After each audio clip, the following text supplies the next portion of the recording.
ان کے خلاف شیعہ اور بریلوی علماء لامبند ہو رہے ہیں۔ سرکار نے لکھنؤ میں ان کے لیکچر دینے پر روک لگا دی ہے اور اب ان کے خلاف فتویٰ بھی جاری ہو گیا ہے جس میں ان کے بھاشنوں کو حرام قرار دیا گیا ہے۔ دنیا کے مسلمان بہت بڑی تعداد میں اماموں، فقیروں، درویشوں کی مزاروں پہ جاتے ہیں، اپنی عقیدت پیش کرتے ہیں اور وہاں منتیں مانگتے ہیں۔ ذاکر نائک کہتے ہیں کہ جو مر چکا اس سے کچھ مانگ نہیں سکتے، یہاں تک کہ پیغمبر محمد صاحب سے بھی نہیں۔ آج کی تاریخ میں ہم محمد صلی اللہ علیہ وسلم سے بھی نہیں مانگ سکتے۔ باقی لوگ کو تو چھوڑو، سنت اور باقی بابا لوگ کو چھوڑو، محمد صلی اللہ علیہ وسلم کو بھی ماننا ہمارے لیے حرام ہے۔ جو شخص ذاکر نائک اسامہ بن لادن کی بھی تعریف کرتے ہیں، کہتے ہیں کہ اگر وہ آتنکوادی ہے تو ہر مسلمان کو آتنکوادی ہونا چاہیے۔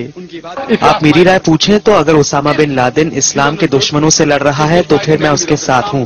اگر وہ امریکہ یعنی ایک آتنکوادی کو آتنکت کر رہا ہے تو میں اس کے ساتھ ہوں۔ پھر تو ہر مسلم کو آتنکوادی ہونا چاہیے۔ ذاکر نائک مہاراشٹر کے ہیں، دنیا بھر میں اسلام پہ لیکچر دیتے ہیں۔ وہ اسلامک ریسرچ فاؤنڈیشن نام کی سنستھا چلاتے ہیں جو پیس ٹی وی نام کا چینل چلاتی ہے۔ ذاکر نائک کے بھاشنوں سے تمام مسلمان ناراض ہیں۔ وہ مزاروں کو مٹی میں ملانے کی بات کرتے ہیں، محمد صاحب سے بھی منت مانگنے کے خلاف ہیں کیونکہ وہ مر چکے ہیں۔ وہ امام حسین کے قاتل شاسک یزید کی بڑائی کرتے ہیں۔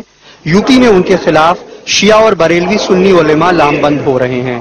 سرکار نے لکھنؤ میں ان کے لیکچر دینے پہ روک لگا دی ہے اور ان کے خلاف فتویٰ بھی آ گیا ہے جس میں ان کے بھاشنوں کو حرام قرار دیا گیا ہے۔ اگر اس کا عقیدہ ایسا ہے کہ نبی مردہ ہو کے مٹی میں مل گئے تو وہ کافر ہو گیا، اور جو لوگ اس عقیدے پر چلیں گے وہ بھی کافر ہو جائیں گے۔ حالانکہ ذاکر نائک کے سمرتھک اسے غلط نہیں سمجھتے ہیں۔ پوری دنیا میں مسلمانوں ہی میں الگ الگ عقیدے کے لوگ ہیں، ہر آدمی اپنے عقیدے کے حساب سے بات کہتا ہے اور ہم یہ سمجھتے ہیں کہ اس کو بات کہنے کا حق ہے۔ لیکن یہ حقیقت ہے کہ ذاکر نائک کے بھاشنوں نے مسلمانوں کو دو گٹوں میں بانٹ دیا ہے۔ لکھنؤ سے کمال خان، NDTV انڈیا کے لیے۔ اور اس معاملے میں اپنی صفائی دیتے ہوئے ذاکر نائک نے کہا ہے کہ میں نے اسامہ بن لادن کے بارے میں جو بات کہی ہے اسے ادھورے ڈھنگ سے دیکھا جا رہا ہے۔ کیونکہ اسامہ بن لادن کی تحقیق نہیں کی، صرف BBC اور CNN کو کے بارے میں سن کے میں کہوں گا اس کے بارے میں، تو قرآن کی آیت سورہ حجرات میں سورہ نمبر 49 آیت نمبر 6 میں جب بھی کوئی بات آپ تک پہنچاتا ہے اس کی تحقیق اور دوسرے کو پہنچانے کے لیے، تو نہ میں دہشت گرد کہا، نہ ان کا اچھا انسان کہا، نہ برا کیا۔ لیکن اگر میں یہ کہتا ہوں کہ جو بھی دشمن اسلام کے خلاف لڑ رہا ہے میں ان کے ساتھ ہوں۔ وہ یہ بھی کہتے ہیں کہ ایسی بات پہلے بھی کہی گئی ہے لیکن مجھے ہی نشانہ کیوں بنایا جا رہا ہے؟ وہ لوگ مجھ پہ فتویٰ جاری کرتے ہیں کہ کیونکہ میں نے یزید کے بعد رحیم اللہ کہا، میں اللہ بھی پیزم کہا، میں کافر ہوں، تو ان کو یہ بھی فتویٰ جاری کرنا چاہیے کہ امام غزالی نعوذ باللہ کافر ہے۔ یہ کہنا چاہیے کہ جس نے بخاری شریف کی شرح لکھی حافظ ابن حجر اسقلانی، وہ بھی کافر ہے، نعوذ باللہ رحیم اللہ۔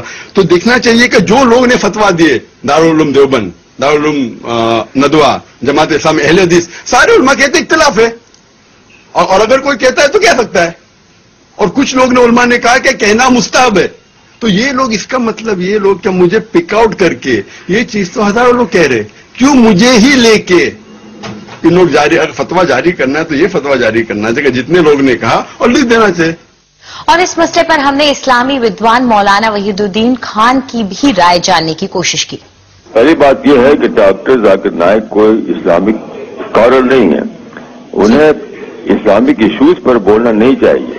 دوسری بات یہ جو ہے کہ پیغمبر سے ماننے والی بات، تو مسلمانوں میں دو علماء کے دو طبقے ہیں، ایک دیوبندی علماء کہلاتے ہیں، دوسرے بریلوی علماء کہلاتے ہیں۔ تو بریلوی علماء یہ مانتے ہیں کہ رسول اللہ سے ہم مانگ سکتے ہیں، لیکن جو دیوبندی علماء ہیں وہ اس کو جائز نہیں سمجھتے۔ تو دو الگ الگ رائے ہیں مسلم علماء کے درمیان۔ میں فتویٰ کے طریقے غلط سمجھتا ہوں، اگر کسی کو کسی کی رائے ٹھیک نہیں لگتی تو وہ اس کے لیے ریزن پیش کرے، ریزن قرآن اور حدیث سے ریفرنسز دے۔ فتویٰ لگانا یہ میں اس کو بہت غلط سمجھتا ہوں۔ کسی کو یہ ادھیکار نہیں ہے کہ کسی کے اوپر فتویٰ لگائے، یہ ادھیکار کسی کو ہے ہی نہیں۔ صرف یہ ادھیکار ہے کہ وہ اپنی بات کو قرآن اور حدیث کے ریفرنس کے ساتھ پیش کرے۔ جو اسلام کا نام لے